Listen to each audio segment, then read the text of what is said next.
Good afternoon, my listeners and my viewers. My name is Annie Genatuku, and today I want us to talk about the radical grace of God. Stay tuned. It means different from nature, not normal. It is extreme. Radical grace is extreme love of God, and we have seen it in John 3:16, which says, "For God so loved the world so much that whoever believes in him shall not perish, but have eternal life."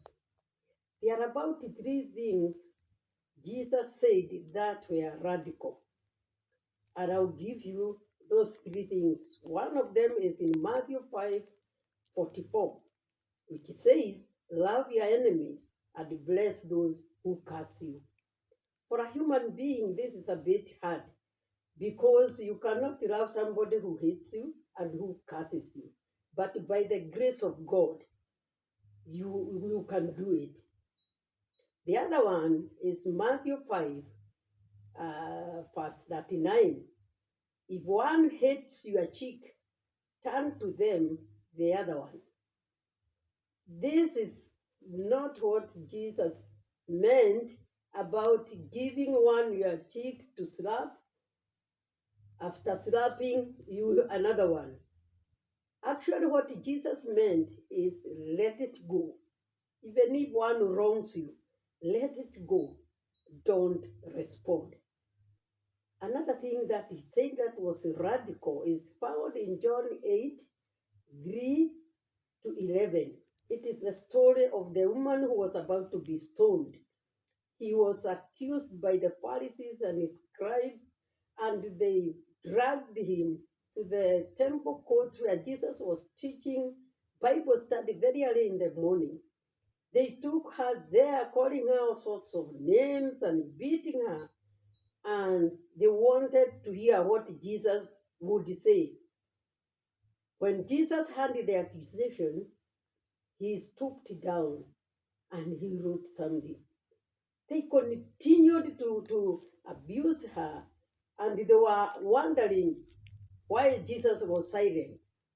When he looked up, he told them, "Whoever has never sinned, be the first one to throw the first stone," because they were all carrying stones to go and stone her in the presence of Jesus.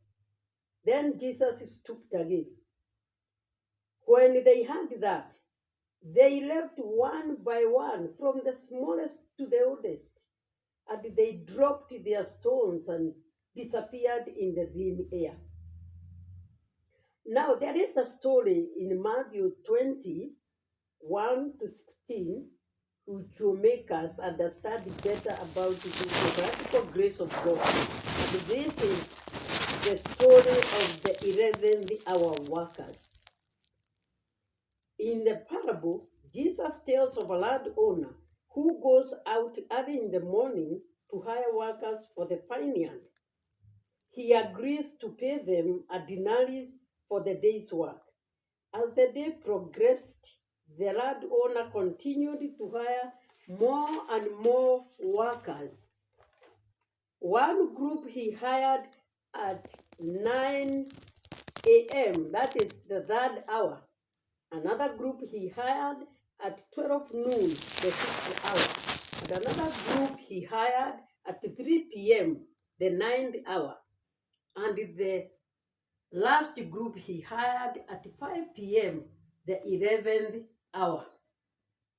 Each group is hired without any specific promise about how much they would be paid. At the end of the day, the foreman is instructed to pay all the workers, beginning with those who were hired last. To everyone's surprise, the workers who were hired at the 11th hour received full day's wage, a denarius, the same as those who worked from the beginning of the day to the end. The workers who were hired early in the morning expected to be paid more because they had worked the whole day.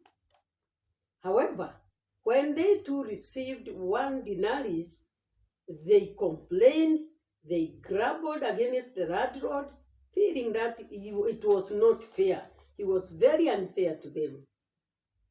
The landowner heard and he responded, "Hey, friends, I'm not being unfair to you.